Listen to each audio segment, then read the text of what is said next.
अध्याय 1 इतिहास। भारत का इतिहास।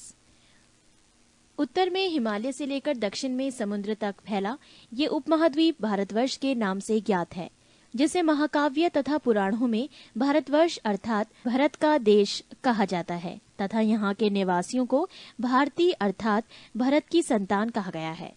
यूनानियों ने भारत को इंडिया तथा मध्यकालीन मुस्लिम इतिहासकारों ने हिंद अथवा हिंदुस्तान के नाम से संबोधित किया है।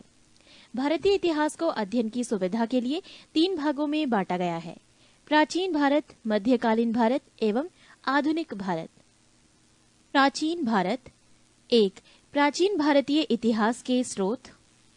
प्राचीन भारतीय इतिहास के विषय में जानकारी मुख्यतः 4 स्रोतों से प्राप्त होती है: 1. धर्मग्रंथ, 2 ऐतिहासिक ग्रंथ, 3 विदेशियों का विवरण, 4 पुरातत्व संबंधी साक्ष्य। धर्मग्रंथ एवं ऐतिहासिक ग्रंथ से मिलने वाली महत्वपूर्ण जानकारी। भारत का सर्वप्राचीन धर्मग्रंथ वेद है, जिसके संकलनकर्ता महर्षि कृष्ण द्वैपायन वेद व्यास को माना जाता है। वेद 4 हैं: ऋग्वेद, यजुर्वेद, सामवेद एवं अर्थवेद। ऋग्वेद ऋचाओं के क्रमबद्ध ज्ञान के संग्रह को ऋग्वेद कहा जाता है। इसमें 10 मंडल, 1028 सूक्त, वाल खिल्य पाठ के 11 सूक्तों सहित एवं 10,462 ऋचाएं हैं। इस वेद के ऋचाओं के पढ़ने वाले ऋषि को होत्र कहते हैं। इस वेद से आर्य की राजनीतिक प्रणाली एवं इतिहास के बारे में जानकारी मिलती है। विश्वामित्र द्वारा रचित ऋग्वेद के दूसरे मंडल में सूर्य देवता सावित्री को समर्पित प्रसिद्ध गायत्री मंत्र है। इसके 9वें मंडल में देवता सोम का उल्लेख है। इसके 8वें मंडल की हस्तलिखित ऋचाओं को खिल कहा जाता है। चातुश्वर्णीय समाज की कल्पना का आदि स्रोत ऋग्वेद के 10वें मंडल में वर्णित पुरुष सूक्त है, जिसके अनुसार 4 वर्ण ब्राह्मण, क्षत्रिय, वैश्य तथा शूद्र आदि पुरुष ब्रह्मा के क्रमशः मुख, भुजाओं, जंघाओं और चरणों से उत्पन्न हुए। नोट: धर्मसूत्र 4 प्रमुख जातियों की स्थितियों, व्यवसायों, दायित्वों, कर्तव्यों तथा विशेष अधिकारों में स्पष्ट विभेद करता है। वामन अवतार के 3 पगों के आख्यान का प्राचीनतम स्रोत ऋग्वेद है। ऋग्वेद में इंद्र के लिए 250 तथा अग्नि के लिए 200 ऋचाओं की रचना की गई है। नोट: प्राचीन इतिहास के साधन के रूप में वैदिक साहित्य में ऋग्वेद के बाद शतपथ ब्राह्मण का स्थान है। यजुर्वेद सस्वर पाठ के लिए मंत्रों तथा बलि के समय अनुपालन के लिए नियमों का संकलन यजुर्वेद कहलाता है। इसके पाठककर्ता को अर्धवयु कहते हैं। ये एक ऐसा वेद है जो गद्य एवं पद्य दोनों में है। सामवेद ये गाई जा सकने वाली ऋचाओं का संकलन है। इसके पाठ्यकर्ता को उद्रात्र कहते हैं। इसे भारतीय संगीत का जनक कहा जाता है। पृष्ठ 2 अर्थवेद। अर्थवा ऋषि द्वारा रचित इस वेद में रोग निवारण, तंत्र मंत्र, जादू टोना, शाप वशीकरण, आशीर्वाद, स्तुति, प्रायश्चित, औषधि, अनुसंधान, विवाह, प्रेम, राजकर्म, मातृभूमि, महात्म्य आदि विविध विषयों से संबद्ध मंत्र तथा सामान्य मनुष्यों के विचारों, विश्वासों, अंधविश्वासों इत्यादि का वर्णन है। इसमें सभा एवं समिति को प्रजापति की 2 पुत्रियां कहा गया है। नोट: सबसे प्राचीन वेद ऋग्वेद एवं सबसे बाद का वेद अर्थवेद है। वेदों को भली भांति समझने के लिए 6 वेदांगों की रचना हुई है। ये है शिक्षा, ज्योतिष, कल्प, व्याकरण, निरुक्त तथा छंद। भारतीय ऐतिहासिक कथाओं का सबसे अच्छा क्रमबद्ध विवरण पुराणों में मिलता है। इसके रचयिता लोमहर्ष अथवा इनके पुत्र उग्रश्रवा माने जाते हैं। इनकी संख्या 18 है, जिनमें से केवल 5 मत्स्य, वायु, विष्णु, ब्राह्मण एवं भागवत में ही राजाओं की वंशावली पाई जाती है। पुराण और संबंधित वंश: विष्णु पुराण, मौर्य वंश, मत्स्य पुराण, आंध्र सातवाहन, वायु पुराण, गुप्त वंश। नोट: पुराणों में मत्स्य पुराण सबसे प्राचीन एवं प्रामाणिक है। अधिकतर पुराण सरल संस्कृत श्लोक में लिखे गए हैं। स्त्रियां तथा शूद्र जिन्हें वेद पढ़ने की अनुमति नहीं थी, वो भी पुराण सुन सकते थे। पुराणों का पाठ पुजारी मंदिरों में किया करते थे। स्मृति ग्रंथों में सबसे प्राचीन एवं प्रामाणिक मनुस्मृति मानी जाती है। ये शुंग काल का मानक ग्रंथ है। नारद स्मृति गुप्त युग के विषय में जानकारी प्रदान करता है। जातक के बुद्ध की पूर्व जन्म की कहानी वर्णित है। हीनयान का प्रमुख ग्रंथ कथा वस्तु है, जिसमें महात्मा बुद्ध का जीवन चरित अनेक कथानकों के साथ वर्णित है। जैन साहित्य को आगम कहा जाता है। जैन धर्म का प्रारंभिक इतिहास कल्प सूत्र से ज्ञात होता है। जैन ग्रंथ भगवती सूत्र में महावीर के जीवन कृत्यों तथा अन्य समकालिकों के साथ उनके संबंधों का विवरण मिलता है। अर्थशास्त्र के लेखक चाणक्य, कौटिल्य या विष्णुगुप्त हैं। ये 15 अधिकरणों एवं 180 प्रकरणों में विभाजित हैं। इससे मौर्यकालीन इतिहास की जानकारी प्राप्त होती है। संस्कृत साहित्य में ऐतिहासिक घटनाओं को क्रमबद्ध लिखने का सर्वप्रथम प्रयास कलहड़ के द्वारा किया गया। कलहड़ द्वारा रचित पुस्तक राजतरंगिणी है, जिसका संबंध कश्मीर के इतिहास से है। अरबों की सिंध विजय का वृतांत चचनामा लेखक अली अहमद में सुरक्षित है। अष्टाध्यायी संस्कृत भाषा व्याकरण की प्रथम पुस्तक के लेखक पाणिनि है। इससे मौर्य के पहले का इतिहास तथा मौर्य युगीन राजनीतिक अवस्था की जानकारी प्राप्त होती है। कात्यायन की गार्गी संहिता एवं ज्योतिष ग्रंथ है, फिर भी इसमें भारत पर होने वाले यवन आक्रमण का उल्लेख मिलता है। पतंजलि पुष्यमित्र शुंग के पुरोहित थे। इनके महाभाष्य से शुंगों के इतिहास से इतिहास का पता चलता है। विदेशी यात्रियों से मिलने वाली प्रमुख जानकारी। यूनानी रोमन लेखक। 1. टेसियस। ये ईरान का राजवैद्य था। भारत के संबंध में इसका विवरण आश्चर्यजनक कहानियों से परिपूर्ण होने के कारण अविश्वसनीय है। 2. हेरोडोटस। इतिहास का पिता कहा जाता है। इसने अपनी पुस्तक हिस्टोरिका में 5वीं शताब्दी पूर्व ईसा पूर्व के भारत फारस के संबंध का वर्णन किया है, परंतु इसका विवरण भी अनुश्रुतियों एवं अफवाहों पर आधारित है। पृष्ठ 3। सिकंदर के साथ आने वाले लेखकों में निरियाकस, आने सिक्रेटस तथा आस्टोबुलस के विवरण अधिक प्रामाणिक एवं विश्वसनीय हैं। 4. मेगास्थनीज। ये सेल्यूकस निकेटर का राजदूत था, जो चंद्रगुप्त मौर्य के राज दरबार में आया था। इसने अपनी पुस्तक इंडिका में मौर्य युगीन समाज एवं संस्कृति के विषय में लिखा है। 5. डाइमेकस। ये सीरियन नरेश आंतियोकस का राजदूत था, जो बिंदुसार के राज दरबार में आया था। इसका विवरण भी मौर्य युग से संबंधित है। 6. डायोनीसियस। ये मिस्र नरेश टॉलेमी फिलेडेल्फस का राजदूत था, जो अशोक के राज दरबार में आया था। 7. टॉलेमी। इसने 2री शताब्दी में भारत का भूगोल नामक पुस्तक लिखी। 7. प्लिनी। इसने प्रथम शताब्दी में नेचुरल हिस्ट्री नामक पुस्तक लिखी। इसमें भारतीय पशुओं, पेड़ पौधों, खनिज पदार्थों आदि के बारे में विवरण मिलता है। 9. पेरिप्लस ऑफ द इरिथ्रियन सी। इस पुस्तक के लेखक के बारे में जानकारी नहीं है। ये लेखक करीब 80 ईस्वी में हिंद महासागर की यात्रा पर आया था। इसने उस समय के भारत के बंदरगाहों तथा व्यापारिक वस्तुओं के बारे में जानकारी दी है। बी. चीनी लेखक। 1. फाहियान। ये चीनी यात्री गुप्त नरेश चंद्रगुप्त द्वितीय के दरबार में आया था। इसने अपने विवरण में मध्य प्रदेश के समाज एवं संस्कृति के बारे में वर्णन किया है। इसने मध्य प्रदेश की जनता को सुखी एवं समृद्ध बताया है। 2. संयुगन। ये 518 ईस्वी में भारत आया। इसने अपने 3 वर्षों की यात्रा में बौद्ध धर्म की प्राप्तियां एकत्रित की। 3. हुएनसांग। ये हर्षवर्धन के शासनकाल में भारत आया था। हुएनसांग 629 ईस्वी में चीन से भारतवर्ष के लिए प्रस्थान किया और लगभग 1 वर्ष की यात्रा के बाद सर्वप्रथम ये भारतीय राज्य कपिशा पहुंचा। भारत में 15 वर्षों तक ठहरकर 645 ईस्वी में चीन लौट गया। वो बिहार में नालंदा जिला स्थित नालंदा विश्वविद्यालय में अध्ययन करने तथा भारत से बौद्ध ग्रंथों को एकत्र कर ले जाने के लिए आया था। इसका भ्रमण वृतांत CU की नाम से प्रसिद्ध है, जिसमें 138 देशों का विवरण मिलता है। इसने हर्षकालीन समाज, धर्म तथा राजनीति के बारे में वर्णन किया है। इसके अनुसार सिंध का राजा शूद्र था। नोट: हुएनसांग के अध्ययन के समय नालंदा विश्वविद्यालय के कुलपति आचार्य शीलभद्र थे। 4. इत्सिंग। ये 7वीं शताब्दी के अंत में भारत आया। इसने अपने विवरण में नालंदा विश्वविद्यालय, विक्रमशिला विश्वविद्यालय तथा अपने समय के भारत का वर्णन किया है। C. अरबी लेखक। 1. अलबरूनी। ये महमूद गजनवी के साथ भारत आया था। अरबी में लिखी गई उसकी कृति किताबुल हिंद या तहकीके हिंद भारत की खोज आज भी इतिहासकारों के लिए एक महत्वपूर्ण स्रोत है। इसमें राजपूत कालीन समाज, धर्म, रीति रिवाज, राजनीति आदि पर सुंदर प्रकाश डाला गया है। D. अन्य लेखक। 1. तारानाथ।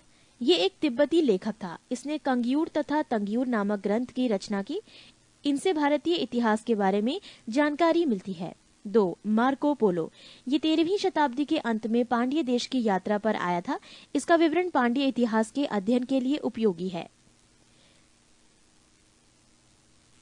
पुरातत्व संबंधी साक्ष्य से मिलने वाली जानकारी।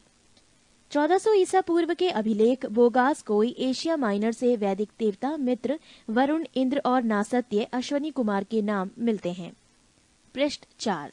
मध्य भारत में भागवत धर्म विकसित होने का प्रमाण यवन राजदूत हेलियोडोरस के वैसनगर विदिशा गरुड़ स्तंभ लेख से प्राप्त होता है।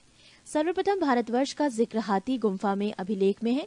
सर्वप्रथम दुर्भिक्ष की जानकारी देने वाला अभिलेख सोहगोरा अभिलेख है। सर्वप्रथम भारत पर होने वाले हूण आक्रमण की जानकारी भीतरी स्तंभ लेख से प्राप्त होती है। सती प्रथा का पहला लिखित साक्ष्य एरन अभिलेख शासक भानुगुप्त से प्राप्त होती है। रेशम बुनकर की श्रेणियों की जानकारी मंदसौर अभिलेख से प्राप्त होती है। नोट: अभिलेखों का अध्ययन इपिग्राफी कहलाता है।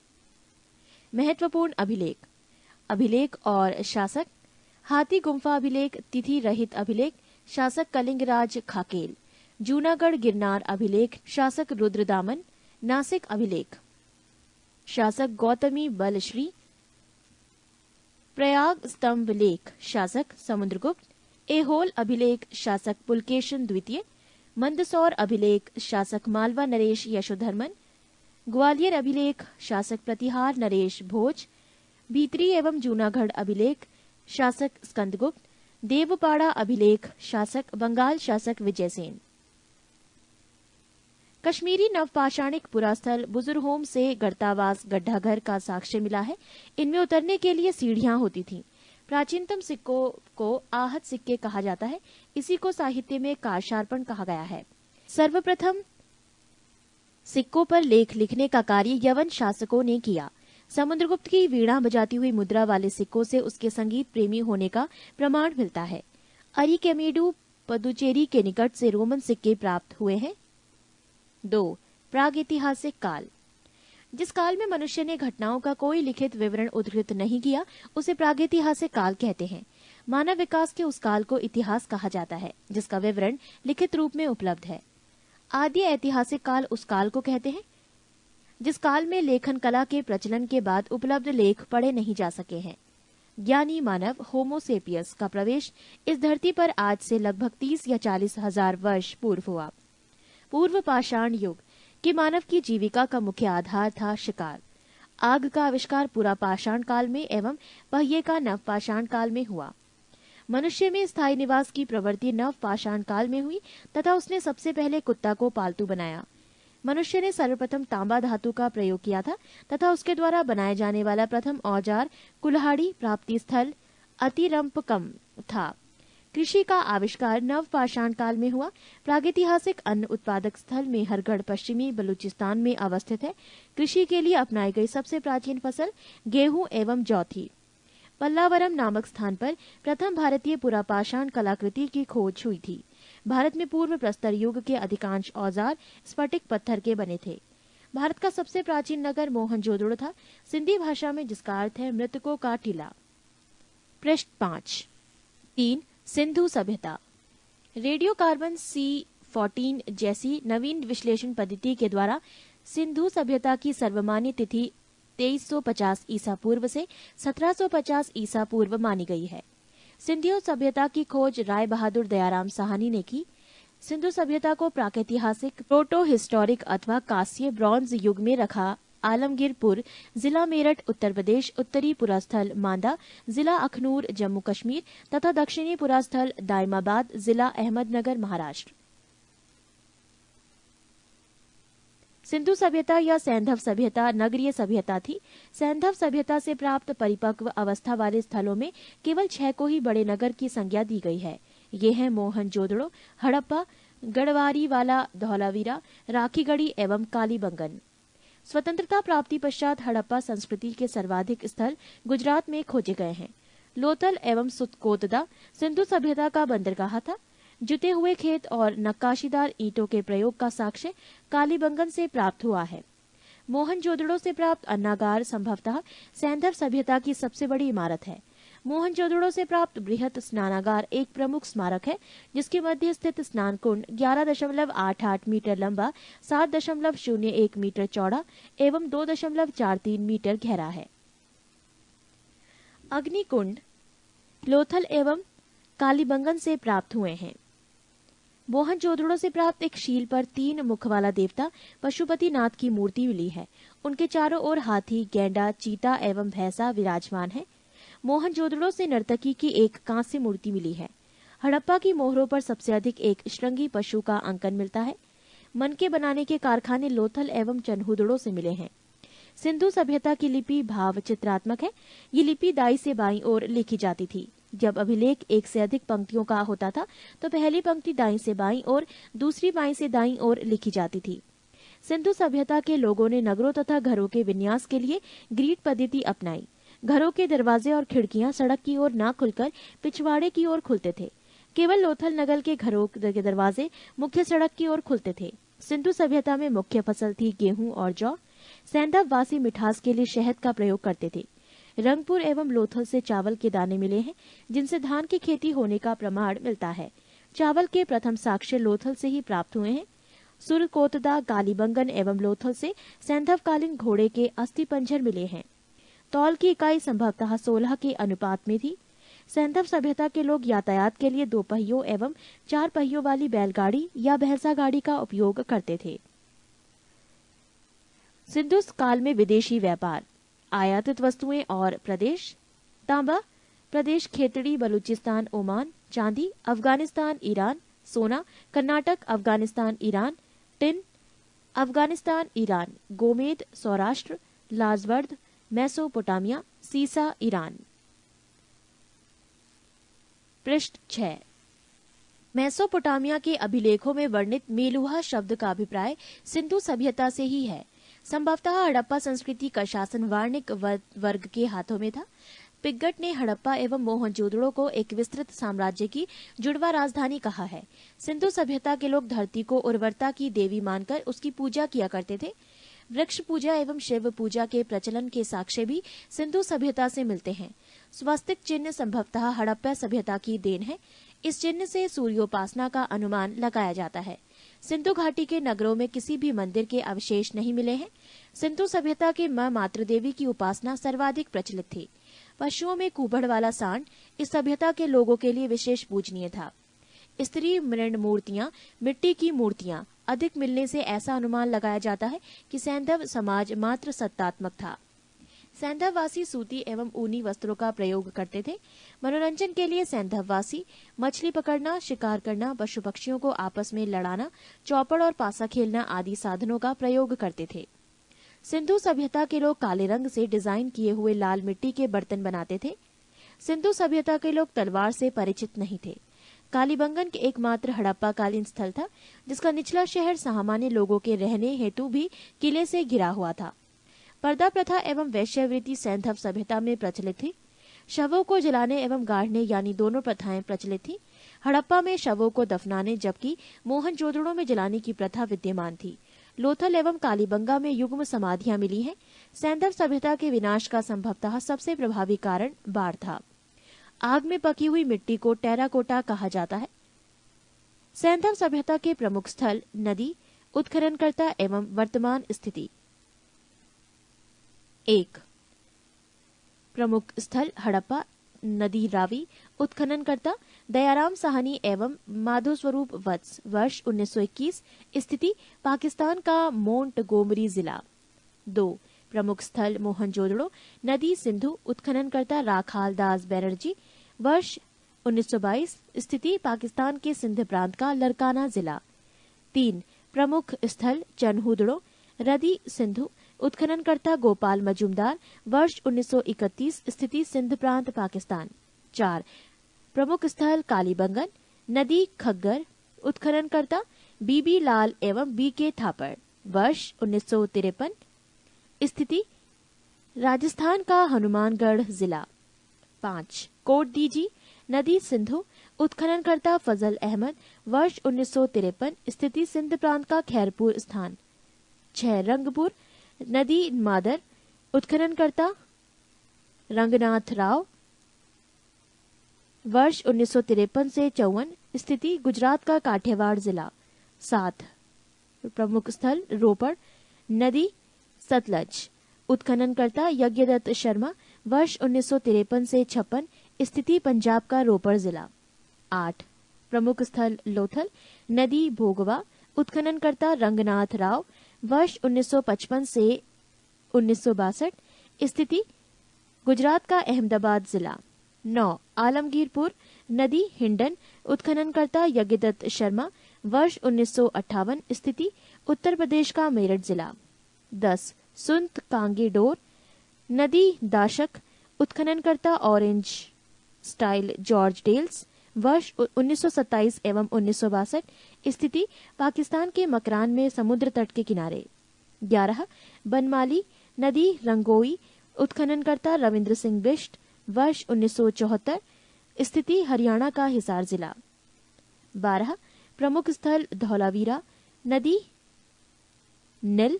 उत्खननकर्ता रविंद्र सिंह बिष्ट। वर्ष 1990 से 91। स्थिति गुजरात के कच्छ जिला। ये थे सैंधव सभ्यता के प्रमुख स्थल, नदी, उत्खननकर्ता एवं वर्तमान स्थिति। पृष्ठ 7। 4। वैदिक सभ्यता। वैदिक काल का विभाजन 2 भागों, 1 ऋग्वैदिक काल 1500 से 1000 ईसा पूर्व और 2 उत्तर वैदिक काल 1000 से 600 ईसा पूर्व में किया गया है। आर्य सर्वप्रथम पंजाब एवं अफगानिस्तान में बसे। मैक्स मूलर ने आर्यों का मूल निवास स्थान मध्य एशिया को माना है। आर्यों द्वारा निर्मित सभ्यता वैदिक सभ्यता कहलाई। आर्यों द्वारा विकसित सभ्यता ग्रामीण सभ्यता थी। आर्यों की भाषा संस्कृत थी। आर्यों के प्रशासनिक इकाई आरोही क्रम से इन 5 भागों में बटा था: कुल, ग्राम, विश, जन, राष्ट्र। ग्राम के मुखिया ग्रामीणी एवं विश का प्रधान विशपति कहलाते थे। जन के शासक को राजन कहा जाता था। राज्य अधिकारियों में पुरोहित एवं सेनानी प्रमुख थे। सूत, रथाकार तथा कमादी नामक अधिकारी रत्नी कहे जाते थे। इनकी संख्या राजा सहित करीब 12 हुआ करती थी। पूरब दुर्गपति एवं स्पष्ट जनता की गतिविधियों को देखने वाले गुप्तचर होते थे। वाजपति गोचर भूमि का अधिकारी होता था।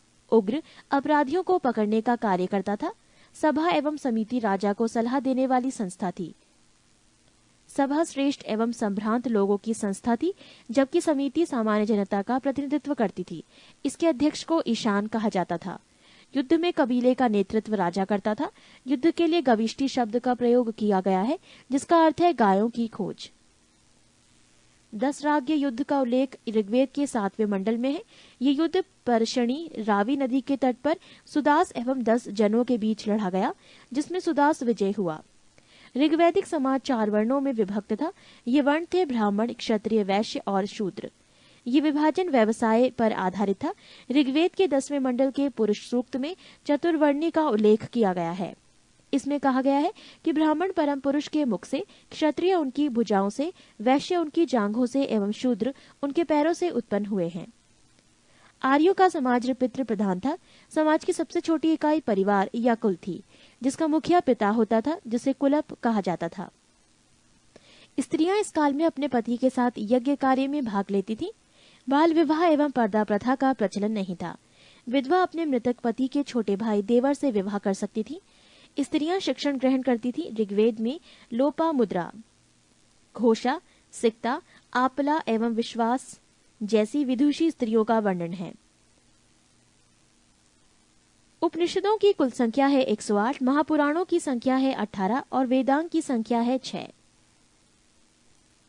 ये थी इनसे जुड़ी कुछ जानकारी।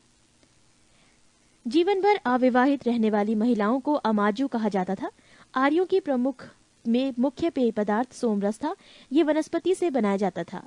आर्य मुख्यतः 3 प्रकार के वस्त्रों का उपयोग करते थे: 1 वास, 2 हदिवास और 3 ऊष्णीश। अंदर पहनने वाले कपड़े को नीवी कहा जाता था। आर्यों के मनोरंजन के मुख्य साधन थे संगीत, रथदौड़, घुड़दौड़ एवं ध्रुत कीर्णा। इनसे जुड़ी कुछ और जानकारी। दिशा उत्तर वैदिक शब्द और राजा का नाम। दिशा पूर्व उत्तर वैदिक शब्द प्राची, राजा का नाम सम्राट। दिशा पश्चिम उत्तर वैदिक शब्द प्रतीची, राजा का नाम स्वराष्ट्र। दिशा उत्तर उत्तर वैदिक शब्द उदीची, राजा का नाम विराट। दिशा मध्य दक्षिण उत्तर वैदिक शब्द कुछ नहीं, राजा का नाम राजा भोज। ये थी कुछ अन्य जानकारी। पृष्ठ 8। आर्यों का मुख्य व्यवसाय पशुपालन एवं कृषि था। गाय को अधन्य न मारे जाने योग्य पशु को श्रेणी में रखा गया था। गाय की हत्या करने वाले या उसे घायल करने वाले के लिए वेदों में मृत्युदंड अथवा देश से निकाले की व्यवस्था की गई है। प्रमुख दर्शन एवं उसके प्रवर्तक। दर्शन और प्रवर्तक। चार्वाक प्रवर्तक चार्वाक, योग प्रवर्तक पतंजलि, सांख्य प्रवर्तक कपिल, न्याय प्रवर्तक गौतम, पूर्व मीमांसा प्रवर्तक जैमिनी, उत्तर मीमांसा प्रवर्तक बादरायण, वैशेविक प्रवर्तक कणाद या उलूक। आर्य का प्रिय पशु घोड़ा एवं सर्वाधिक प्रिय देवता इंद्र थे। आर्यों द्वारा खोजी गई धातु लोहा थी, जिसे श्याम अयस कहा जाता था। तांबे को लोहित अयस कहा जाता था। व्यापार हेतु दूर दूर तक जाने वाला व्यक्ति को पढ़ी कहते थे।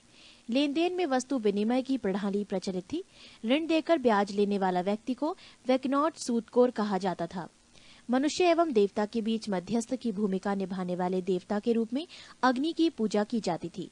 ऋग्वेद में उल्लिखित सभी नदियों में सरस्वती सबसे महत्वपूर्ण तथा पवित्र मानी जाती थी। ऋग्वेद में गंगा और यमुना का उल्लेख सिर्फ एक बार हुआ है। उत्तर वैदिक काल में इंद्र के स्थान पर प्रजापति सर्वाधिक प्रिय देवता हो गए थे। उत्तर वैदिक काल में राजा के राज्याभिषेक के समय राजसूय यज्ञ का अनुष्ठान किया जाता था। उत्तर वैदिक काल में वर्ण व्यवस्था की बजाय जन्म के आधार पर निर्धारित होने लगे थे। उत्तर वैदिक काल में हल को सिरा और हल रेखा की सीता कहा जाता था। उत्तर वैदिक काल में निष्क और शतमान मुद्रा की इकाइयां थी, लेकिन इस काल में किसी खास भार, आकृति और मूल्य के सिक्कों के चलन का कोई प्रमाण नहीं मिलता। सांख्य दर्शन भारत के सभी दर्शनों में सबसे प्राचीन है।